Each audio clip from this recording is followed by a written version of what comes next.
Somalis are not terrorizing this nation. We are helping it thrive. Somalis have always seen themselves as a fabric of this nation. Ilhan Omar under investigation after racking up millions while she was in Congress. A 50-year-old woman who laundered $500,000 for her role in the $300 million Feeding Our Future fraud scheme received a 6-month prison sentence. I told you before, Ilhan Omar. She was worth 45 grand in 2019. She's worth 30 million now. In Minnesota, where all this fraud took place among the Somalis, her people. You're going to say she didn't know anything about it?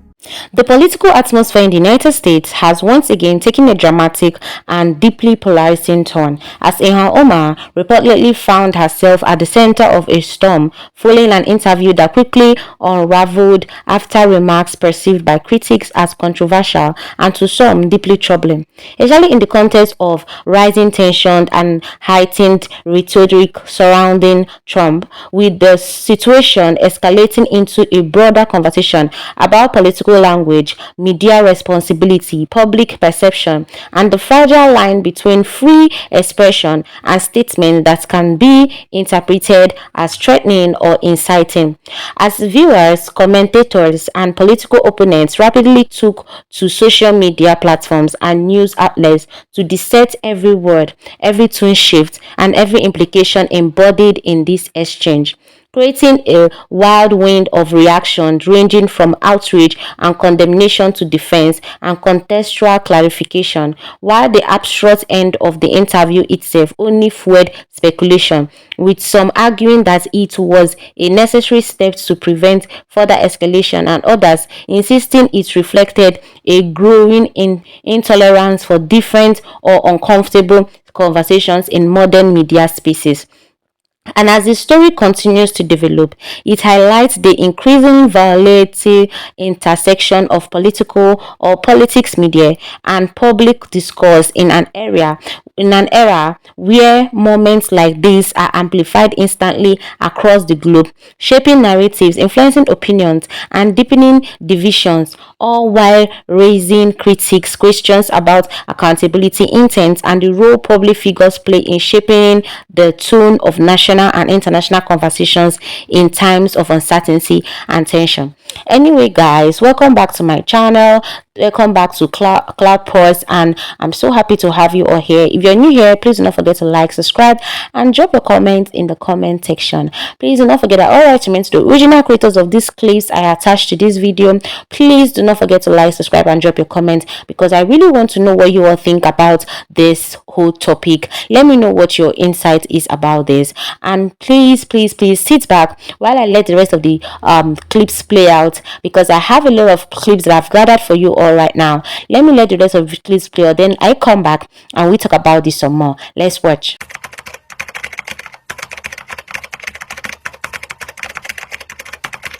This is what happens to corrupt politicians when they finally get caught. She wrote, "My salary is $174,000 before taxes. I don't have stock or own a home, and I'm still paying off my student debt. So if you're going to lie on something that is public, maybe try checking my financial statements, and you will see I barely have thousands, let alone millions." Well, people have checked the public records now. Ilhan Omar apparently has a net worth upwards of $30 million, somewhere between $60 and $30 million. And get this, it's because of companies run and owned by her husband, who in 2023 had a net worth of $51,000. In 1 year, that $51,000 grew from $6 to $30 million. What a good communist. Ilhan Omar's situation just escalated big time. The House committee has now officially referred her case, and now Todd Blanche is stepping in as interim AG. This is the first move we've seen towards a federal level investigation into her and her husband's finances. And what they're looking at could be a major problem.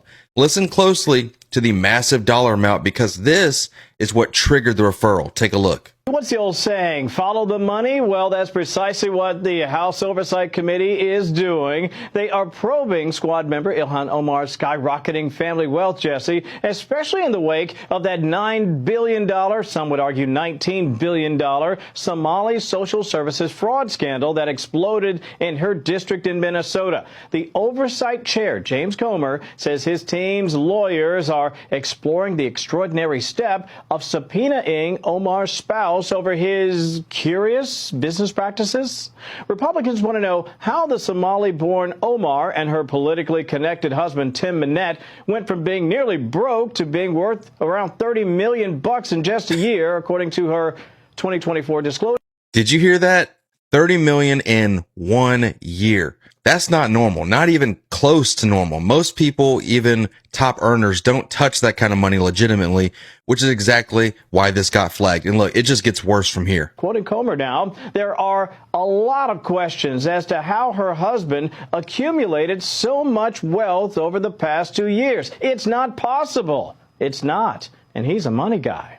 Minette and his partner, Will Haler, back in 2022, formed an investment firm, Jesse, named Rose Lake Capital. They had $42 in their bank account at the time, but in a year, up to $25 million, according to Omar's file. Y'all went from $42 to $25 million in a year. I mean, at least you could have stepstoned it. You could have made it not so obvious that you were indulging in fraud. Not to mention, Ilhan Omar is tied very closely to all these fraudsters. All these fraudsters in Minneapolis are in her district. She was advertising for Feeding Our Future, which has now been one of the biggest fraud scandals in, United States history, but definitely the biggest fraud scandal in Minnesota history. This is literally her advertising Feeding Our Future during the COVID days. She's there. She's feeding Somali schlop to these people. Okay. And we lost hundreds of millions of dollars to all of these fraudsters. Now I think they're in the 80s of how many people they've prosecuted. How long until we get to this chick, right? But Todd Blanche was just on Jesse Waters, and he had this to say about going after fraudsters. The fraud situation. I love the fraud czar. I'm thrilled that you guys are cracking down everywhere across the country. I know that Tim Walz is under investigation. Where does that stand? Look, I will tell you this. You are right. This case, Somalia, is just terrible. A lot of people say it's the worst country anywhere in the world. They have no money, no nothing. They have no government. They have no police. They're all day long. It's just pure bedlam. Probably the worst, most dangerous country. We have some beauties. They go to Minnesota, and they stole $19 billion. $19 billion. And they're low IQ. Generally, I mean, I can generalize. They're low IQ people. They're bad people. They have 94% unemployment. In other words, they don't want to work. Get a lot of jobs available, right, with the economy. They don't want to work. Why would they work? And they sold more Mercedes-Benzes than any state in the union because they come here with no money. And they go out, they love a Mercedes-Benz, and they go out and buy Mercedes-Benzes. And I think you're going to get to the bottom of it real easy. And every one of them should be. And Ilhan Omar, who married her husband, married her brother. Her brother became her husband. When she has to check a book, she says, any brothers? One. Any husband? One. She checks 2 people. So on top of everything else, she gets a double income tax cut. She's a stone-cold crook. And everybody knows it. And the papers, they have one paper out in particular. The guy made a living writing about her, and I spoke to him. He said, but nobody does anything about it, sir. All you have to do is get his writings from the Indianapolis Star or whatever paper he works for. You don't even have to do anything. This guy spent 10 years investigating that crook. And you got to do something about it, or our people are going to they're already upset. Takes too long. So, JD, you go do it. And Russell, you better do it. A 50-year-old woman who laundered $500,000 for her role in the $300 million Feeding Our Future fraud scheme received a 6-month prison sentence. Ms. Jama, do you have any comment?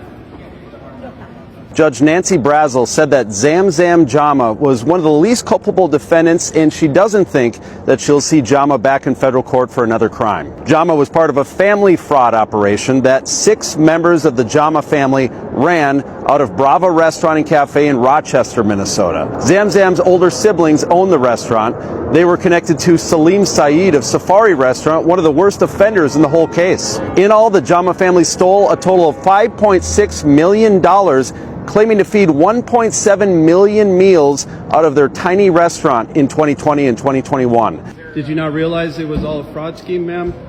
Zamzam Jama used fraud money to buy a home in Rosemount and a Toyota RAV4. The feds seized the house and vehicle as well as nearly $150,000 in her bank account.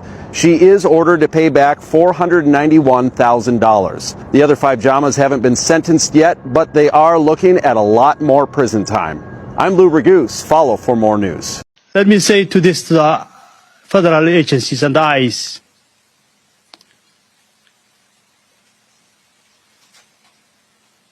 This is Oregon. We do not need you. You're not welcome. And you need to get the hell out of our community. I told you before, Ilhan Omar. She was worth 45 grand in 2019. She's worth 30 million now. In Minnesota, where all this fraud took place among the Somalis, her people. You're going to say she didn't know anything about it? Tim Walz, put in office by a large sector of the Somali population in Minnesota. You're going to say that when whistleblowers told him things were going wrong, he didn't pay attention because he wanted to stay in office. Ilhan Omar's husband, founder of Rose Lake Capital Consulting Company operating out of Washington, D.C., has just been put under investigation for funneling $3 million of Ilhan Omar's $5 million she got from her campaign donations. Seems to be that money got funneled to her husband's company, and it's being funneled to Ilhan Omar directly. There's a lot of fraud that's going to be uncovered with this investigation, and hopefully this is a good opportunity for us to get her the hell out of our country and stop her from representing the state of Minnesota. I want to say that this is very sloppy on Ilhan Omar's part, and I want to point this out. She's not very smart. She's a very low IQ individual, and she comes from a very low IQ country, Somalia. The average IQ of a Somalian is 67. We have 260,000 illegal Somalians here in the United States of America. They come from the average IQ of 67. The IQ of a definitional retarded person in the United States is 70. So technically, definitionally speaking, we have 260,000 retards that came here illegally from Somalia. We need to get them the hell out of here. So Vice President J.D. Vance is raising serious allegations against Ilhan Omar. In a recent interview, Vance said the administration believes Omar definitely committed immigration fraud. The claim centers around allegations that she married her brother in order to help him obtain legal U.S. residency. This isn't a new accusation. It dates back years, and it's been heavily debated.